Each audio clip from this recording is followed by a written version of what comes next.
Hey everyone, my name's Erica Zazo. I am the chapter leader of Mappy Hour Chicago. I'm based in Chicago. I'm super excited today to be doing. Oh, 1 second here.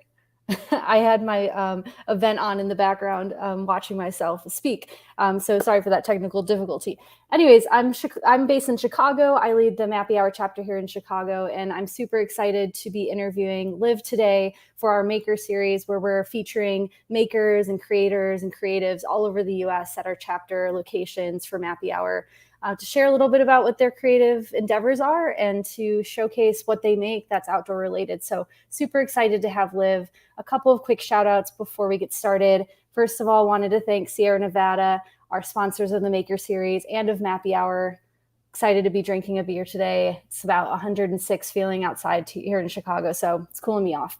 I also wanted to mention that mappyhour.org has a number of our events coming up around our chapters, including Seattle and Denver and Chicago. So check those out because we have a number of events coming up that might be interesting to you. And yeah, without further ado, I wanted to introduce Liv, bringing him on here. Hey, Liv, what's up? Hey, what's going on? He's a hiker and artist. He has an industrial design background, and he started making his own custom gear recently. So we're going to learn about the bags that he makes, and among other things. And so Allmansright is his company. He actually is based in a 100 square foot apartment in the Bronx. So excited to learn about his creative space and where he makes his bags, which we'll talk a lot about today. So super excited to have you, Liv. Right on, let's do it. Cool. So, what's the high level? Like, tell us about you, what you do, and where you are. Oof. As you mentioned just now, I'm an industrial designer, artist, based out of the Bronx. Uh, I could say I lived most of my life here in the Bronx, but I've lived up and down the East Coast and a large chunk of it in the back home in the Dominican Republic.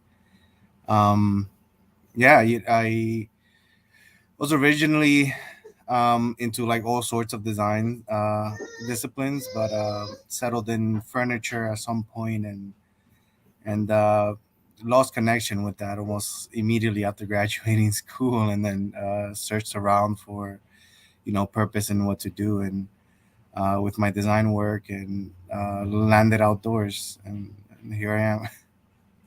That's awesome. I mean, at Mappy Hour, like we're big on you can live in the city and still love the outdoors. Is there something that connected you to nature in New York? And like, where did that love of the outdoors blend with your industrial design work? um, well, I mean, so I think that most of my experiences outdoors have been outside of this country. Mm. So the I only started hiking at like 28, but it's not to say that I didn't have some really profound out experiences outdoors. Sorry, my first multi-day hike was at 28. My first hike ever was actually in Patagonia, where we were learning about the geography there. Just before we took a boat to the what is it uh, to the Weddell Sea outside of just like the basically outside of Antarctica, and we did some landings and things. But Oh, so my love for the outdoors was, like it was strong. I've always I ran around the Dominican Republic, in the woods, made stuff in the woods, made toys like slingshots, little hunting tools, all sorts of things. Um, but then, like, when we moved to this country, it didn't seem that way. And I kid you not, my my understanding was that the United States, it was all mega cities and suburbs. mm, No idea that there was such a thing as a national park. It was just we just I mean, if you're Dominican, you come to New York, right? When you immigrate over here, that's just how it goes. yeah. So yeah, so like our just all of our notions of New York or the whole of the United States was like, four walls, within an apartment. There's no concept of like recreating outdoors, which is completely unlike what we grow up doing in the Dominican Republic. Um, Yeah. yeah, but after I learned about a trail and what a blaze was at 28, and the fact that there was a whole new world of gear to learn about and that people were making it themselves. I was sold. Mm. I was in. It's pretty much that's where it started. And I just had to dive right in there. Yeah, that's super interesting. What parts of New York did you kind of realize that you had access to nature, or do you still feel like it's pretty hard to get outside when you're in the city? Well, I'm learning more and more Mhm. about like you know how I can get out there. It's not easy though. Yeah. Back in the day, we used to cut school and go to Central Park and play around the Ramble. That was our escape. Those were our trails. Yeah. And then of course be home by 3:30 so no one finds out. um, but it shows that like uh, you know uh, even in the city the yearning is there. Like we were willing to, and we were like what 13, 12, 11. Yeah. Just my cousins, me and my two cousins, we were, the yearning is there. It was there for us, and we would escape truancy officers just to be able to spend some time outdoors. Yeah.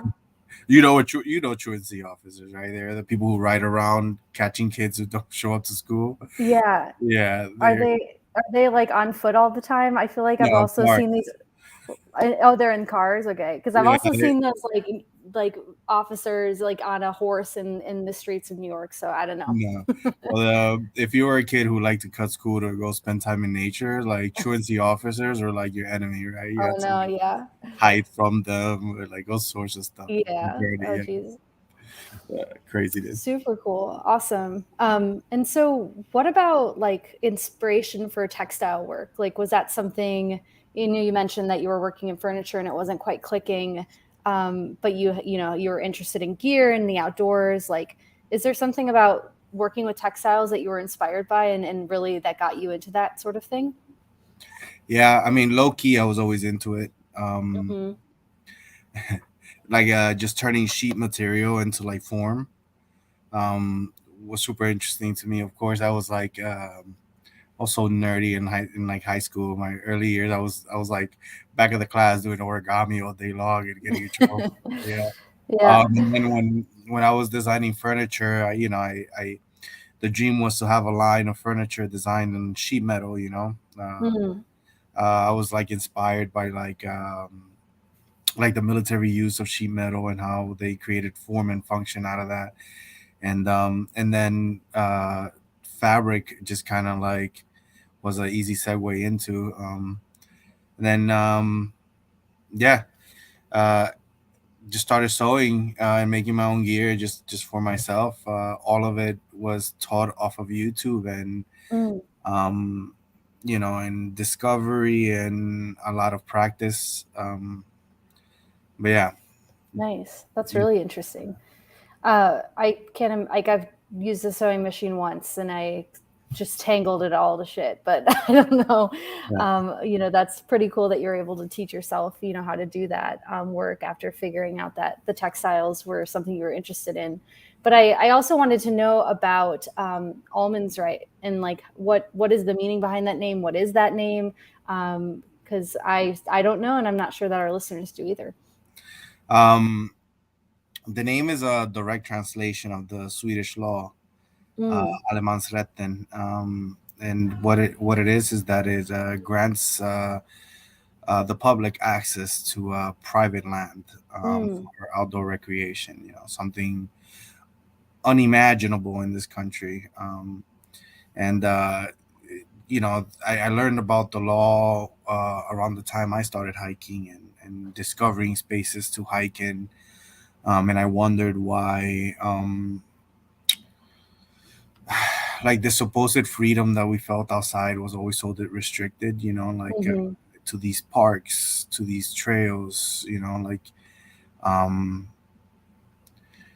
you know, so I just thought that like if when I decided to make a company, it made sense because it stood up for like something I believed in, which is access for all. You know,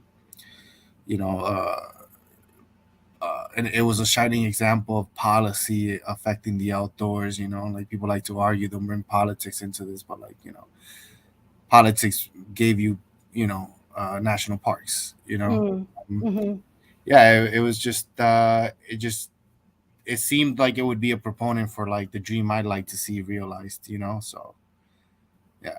Yeah, it's like I've been thinking and hearing about this concept of like the difference between property and land, like who owns the land, like whose land really is it to be on, Right. and this like fictitious thing of property. It's kind of like the politicalization and the ownership, mostly unrightfully, and so that's interesting.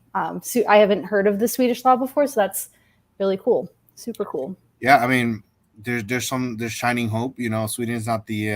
I think the other Scandinavian countries have something of the same. England Mm-hmm. has the right to roam, and Scotland as well. And I know Vermont has a law so very similar Mm, to that. Um, but I think theirs is like Allemansrätt light, where like you do have these access and you are protected. So like I think it protects you from like it doesn't protect you for getting shot on somebody else's property, mm, but yeah. you just people just can't do it just because you're on their property anymore. Right. you know Right. it's like the scariest thing in the damn world. Right. Super interesting. Um, and so, the brand is built in the Bronx. You talked a little bit about how New York influenced your creative, expression through the what you're making, and you talked about kind of getting outside or having maybe a little bit more barriers to access the outdoors than you did when you were living in the Dominican. But is there anything else about New York? I'm Chicagoan, so I hear of like street fashion and like just the, lifestyle of living outside in New York and just getting into the heart of the city and all the energy that it has there. But these are just things I'm hearing. Is there anything there or different that you have had influence your works?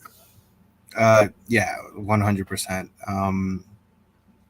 I think pretty much all of my influence. I wouldn't say all of them, but at least for Allmansright, aside from like the Allmansright and influence and all that, aesthetically, I think it's all New York. Mm, Like for example, our heavy use of black is a mm. super New York thing. I think if it's a New York staple is like the black puffer. Like, are you really from here if you don't own one? Like, and then just more aesthetic inspo is like growing up you know there were four options of backpacks for you, right? Like in the Mm, before people made fun of you, right? It was the it was basically, and three of those were like North Face backpacks: is the mm. Jester, the Hot Shot, and like the Borealis. And then the Jansport, because you can't say really can't say anything about a Jansport, right? It's Yeah, yeah. what it is. Yep. But all of those had like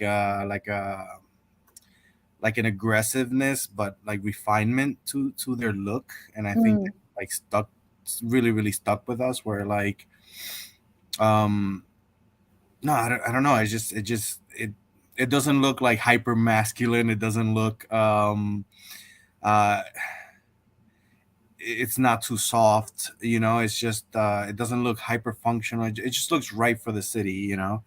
yeah. um so that definitely stuck with us, as well as like the more muted palettes, and pretty much everything we do. We haven't really made anything like the brightest color we ever use is like a navy. you know Hmm. Yeah. so I think that comes from there too.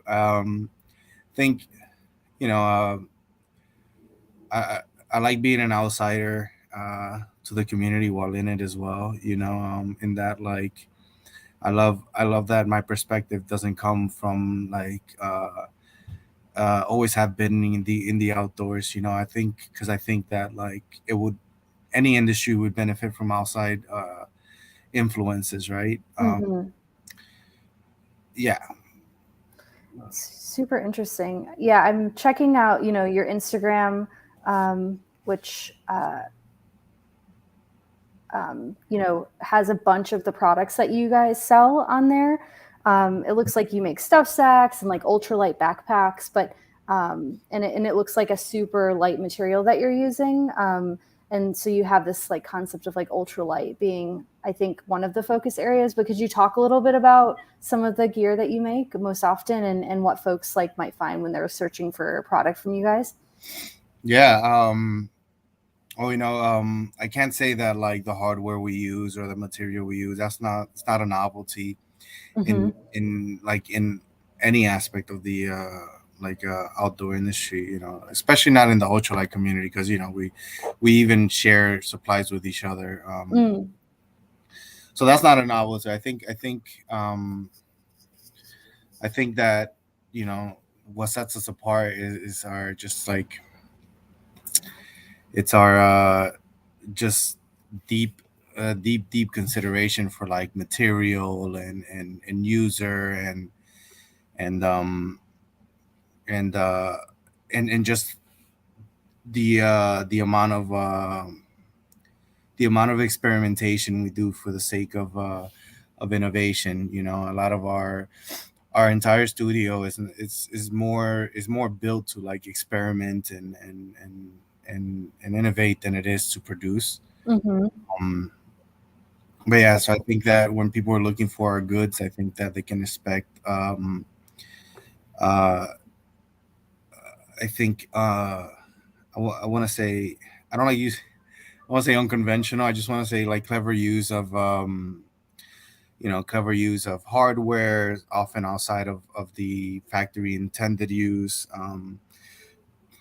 Like I could only hope that what shines across is like our real consideration for like just the person using it. We think about everything. We think about like the motion of the elbow. We think about Mm. just beyond fit. Just I think we're trying to design for what people want to do already, just naturally, rather than design a use. I mean, or a mode of use for something. Mm. We're trying to like really, really connect, like on a really intuitive level with folks, and bring that to to the cottage industry. I think. Yeah. Um, Um, I don't know if you asked why UL, but I mentioned yeah. you mentioned something about that. I don't think I hit it.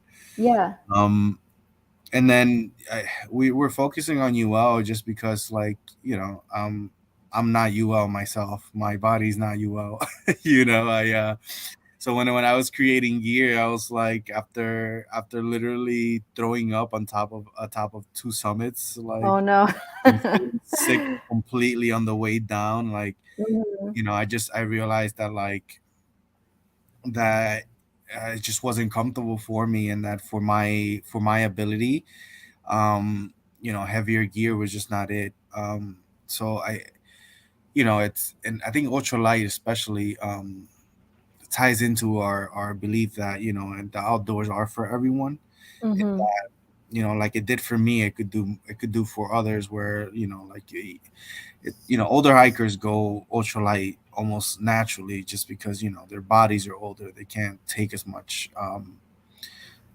You know there's probably some 6-year old that would tell me, yeah, I could run a marathon, you can, and they're absolutely right. I don't mean to Me too. generalize. All I'm saying is, it does serve a wider range of abilities, and I think it makes the outdoors, or at least longer excursions outdoors, more democratic, Yeah. in that regard. Yeah, Yeah. it's I like the whole minimalist vibe of it all. Like, and I think that um, what you replace in gear, you have to supplement in knowledge, and so Mm. um, that I think builds like a even deeper connection with the environment you're into. You're you're exploring in, Yeah. just more susceptible. I'm not saying you have to. I'm not saying you have to be able to guide people through Alaska. I'm just saying that you know being able to tie a certain kind of knot helps you along the way in Hmm. being ultralight, or just understanding katabatic winds or something like that Yeah. could help you as you're trying to drop the base weight down, and it just builds a deeper connection. I think it's Yeah. too dope to pass. Yeah. No doubt. And like what you said about just, different body types and like what might work for somebody, when you were explaining that with these packs maybe working better for folks who might be bigger, was thinking too about like also these packs probably coming in handy for folks who like maybe aren't even going out to like summit a mountain, like especially being a city-based brand. Like I imagine folks who just like live in the city and maybe have this pack that can flex between the outdoors and like staying in the city and throwing stuff in there, could work too. So both of those things hit home, the fact that they're versatile, and then also that, when I'm thinking of ultralight, it's not just the skinny trail runner blazing up like a 14er. It's like built for folks who of all types that could wear it. Yeah, for sure. I joke around that like we make ultralight gear to go slow. Oh, Um, nice. um, it also it I think that like it also so really it just supports the dream like in all aspects, right? Of like, because like I think that it's so much easier to do a different activity outdoors when you have the capacity to carry just a little bit more weight for something like fishing Mm, gear or something. hmm.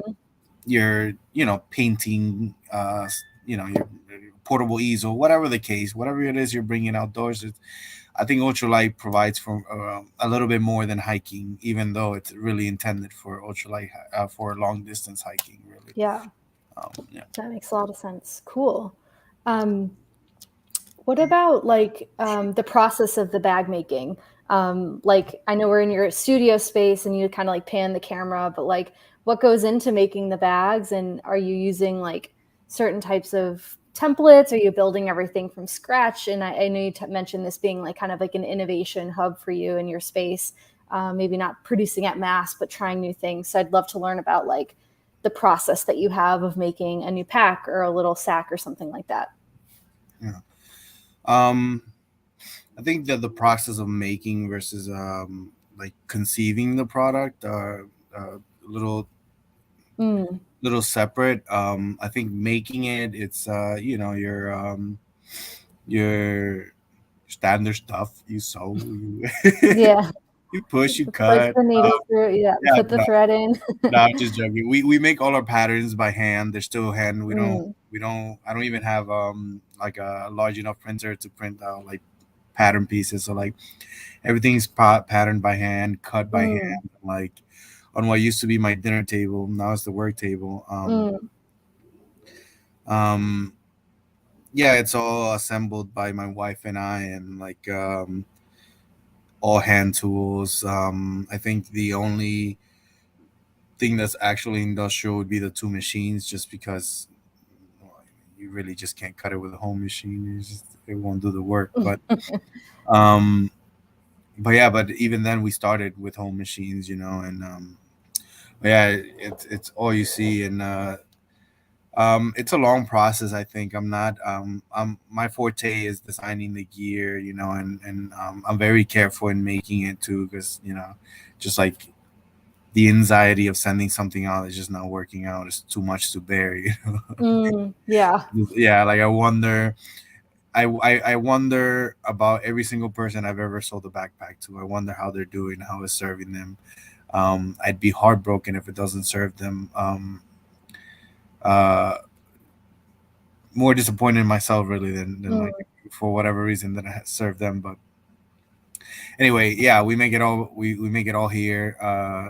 Yeah, it's just a grind, and then the design process is a little different, where the first thing we do is define our parameters, like what is it that we need to achieve, and we go from there. I keep I think the most important part of the design process for us, or at least a component for to enable the process for us, is to keep like a material library. Uh, Mm, so like we have this massive IKEA shelves, the one with all the squares, and like a bunch mhm. of those cubes are literally just swatches upon swatches and pieces of plastic, and this it's we have like handheld machinery to pretty much do anything, and that's to and that's to just to not have limits in what we design. Yeah. Yeah, but the process for design is your usual stuff, like design. You some research, some ideation, some testing, um, the huge. Yeah. Do you like keep an eye out for all the brands out there and like what they're working on, or like, is your product so different this like I'm just doing my own thing? And any commentary you have just on the gear space in general for like the outdoor world, like obviously stuff's expensive and like people make big purchases and you know, just, is it worth it? Like support smaller brands because the stuff's homemade, go big because the brand name. I'd love Mm. any thoughts you have on that. Yeah, I mean,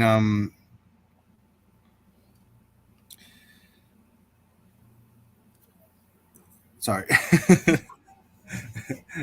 IPAs work quick, eh? Oh, and you have the tall boy version. I've got the Mm-hmm. got the little one. Yeah, I look at everything. I've it's also part of the design process. I go to REI and spend hours and hours just like to the point where they start like enhanced customer servicing me. You know what I mean? Like they're just trying to find out what I'm doing. Like Yeah. why have I returned to the same He's backpack back. every time? Yeah. Like why am I flipping everything over? Why am I like tapping everything? Like Mhm. biting metal? No, never This happened. man's chewing on our backpacks. We need to get Yeah. him out of here. But I'm out there really checking out everything. I'm a huge gear junkie, and like in like almost anything I do, I'm like just obsessed with anything man made for some reason or the other. So yeah, so on top of keeping like a pretty serious material collection, I keep like a pretty serious catalog of like what's out there already and Mhm. what's new, and um yeah, uh which is the thing about that. Um and then well, the only thing that comes from that is that you start realizing that everything's pretty much the same. Mm. That it's something truly new is hard to achieve. um um yeah, I think. And then another thing that you learn is that it's all rubber and plastic. Mm. um which, I mean, I learned that early and just by making the gear. But uh when you're in like a store and you're seeing all of it and you see all that rubber and plastic and just more rubber and plastic, you just wonder like, um it's they're the two they're it's the material, it's just what it is for the outdoors, just because we just need the performance. um but it doesn't, it never stops like just like ringing in the back of my head that this is what we work with. Mhm. And it's like it's almost like a paradox, almost, that like, like the what we use to get outdoors is potentially super harmful to it. Mhm. Yeah. uh and I don't know what everybody's practices are. I'm not in their factories, but I know for a fact that even as small as we are, we create plenty, at least what I consider too much waste, even for us. So I can only imagine at the scales that folks are working. Mm. I know that bigger scales are more efficient, but how more efficient can you get, at least material wise, than like the very boxy patterns that us cottage makers are using, because they're just Mm. more efficient and cheaper for us that way. Mhm. So yeah, no criticism on any brand specifically, just concern as a whole. Like, Yeah. what am I doing? What are we doing? Like, Mm-hmm. we just came from OR, and like, Mm, and it was a lot of the sameness. yeah. I was happy to see that there was a wider range of perspectives. Meaning, it was a lot more diverse in terms of the companies that were there Mm-hmm. this year. But what we're doing is a lot of the same, and we pride ourselves in like trying to really innovate. But like lately I've been just like bogged down with the question, like, are we truly doing something different, Mm-hmm. or are we just doing the same, or like, is what we're doing enough to justify brand new products? Mm-hmm. Yeah, that's where we're at. Yeah, it's like a hard thing to wrestle with, I have to imagine. And part of what I wanted to ask you too is just like advice for other creators and aspiring product founders or makers. Like, not only are you kind of figuring out what you're doing and what's kind of the mission behind and the innovation behind, but I have to imagine like the leap of even starting to do this in the first place was like a big hurdle to overcome. Or maybe it wasn't because it just felt so right. So, is there anything about the experience of you getting into this that you impart on other, founders or creators, or anything about that story for you that helped you get through it? Yeah, I think, um, uh, this is gonna sound super like it's on a poster, probably is, but like, but I learned that um, through starting Allmansright, and that's like, um, that you don't have to believe in yourself to do something. To do something like extraordinary outside yourself, you really don't. That's there's no such thing as constant belief in yourself. It's a lie. Some days are hard as fuck. Some sorry, That's okay. days some a little emotional here. Some days are hard. You don't always believe in yourself, and I don't think that's true. But you have to have like almost an insane amount of a believe in yourself to continue. Because it's not easy putting yourself out there, your ideas, your goods. Hmm.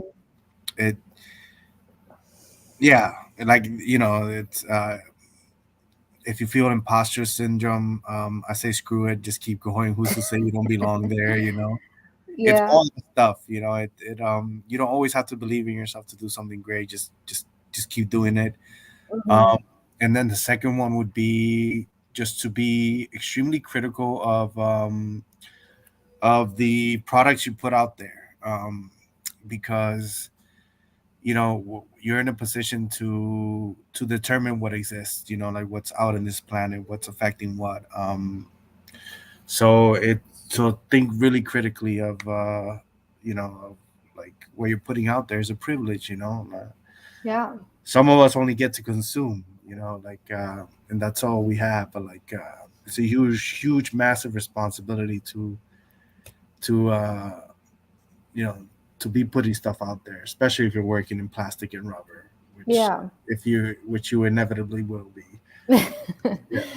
Yeah, I mean, I like appreciate you like opening up and sharing because I think me as a consumer who has never sewed anything, like I also want to be supporting, and I'm sure a lot of other chapter members too, and just people in general in the outdoors. Like you're mentioning this fact that like the products are all the same. Like, are we doing something different? Are we creating something that's really changing the way we use? But like at the end of the day too, it's like where is your dollars going and like who's making that product. And so I think the stories and the people behind really make a difference. And so I have really loved learning about kind of your journey in this and like the labor of love that you have to really make sure that what you're making is like made for the end user. And so that's been really interesting to hear about. Oh, and for the planet too, it's a component in like everything we do. Like, uh,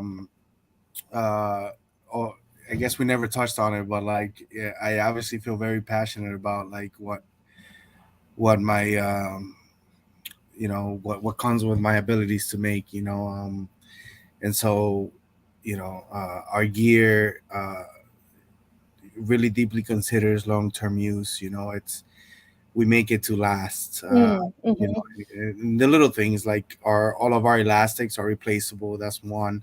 Our patterns are super efficient. We recently started using recycled material, polyester for backpacks and cross bags.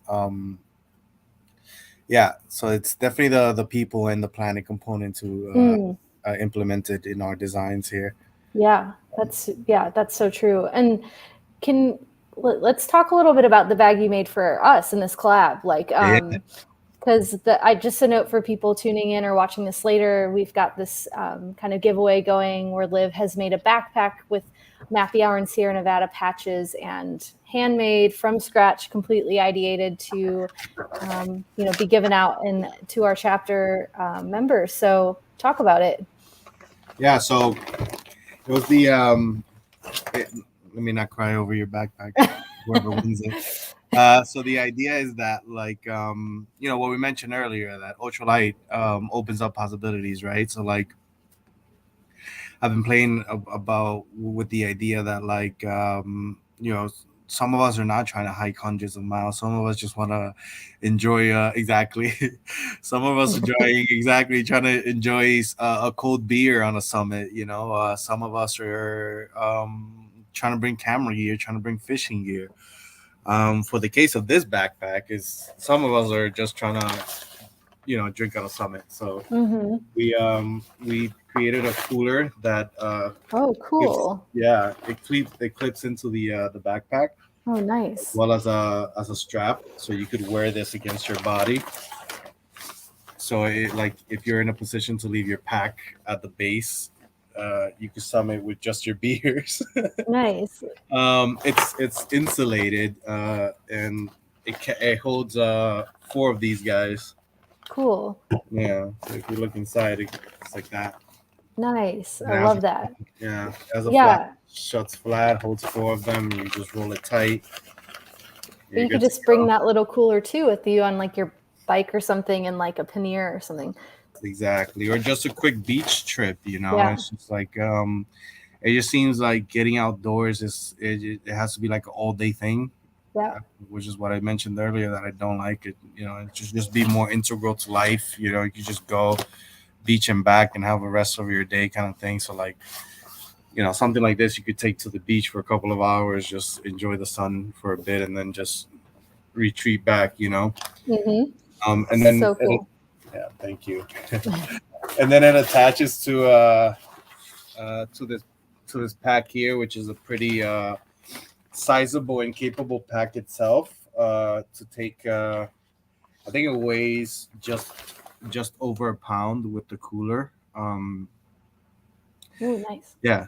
So Super it's light. oh, and it's also made out of the Eco Pack, which is the recycled polyester sailcloth, uh, Nice. which is tough and conscious.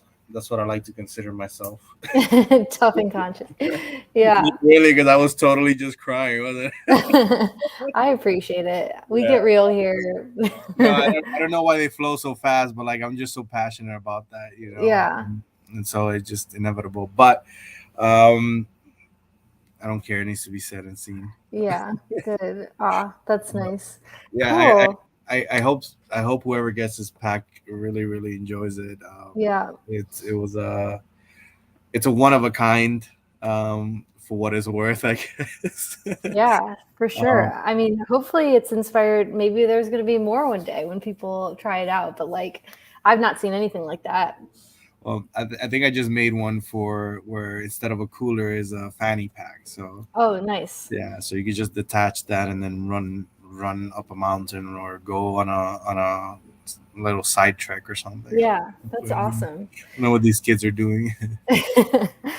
um, I was just gonna say that the giveaway is open through Thursday of this week on the 23rd. So you have all day.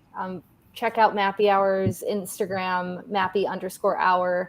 And then Allmansright probably has some, tagged posts on their page as well that you could check out. But basically, yeah, you've got a couple of days to enter and win. Before we let you go, I wanted to hear just and share. You've got an Instagram page, you've got a site. Just where is the best place for people to like plug in and keep track of what you've got coming out? Our Instagram, that's mainly where we just vibe and show people what's going on, show our announce whatever charity work we're doing, whatever involvement we're taking on. Yeah, it's pretty much.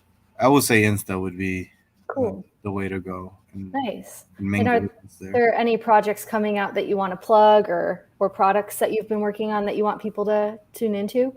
Yeah, we just made this bag that has a cooler and it attaches. Take it to a summit.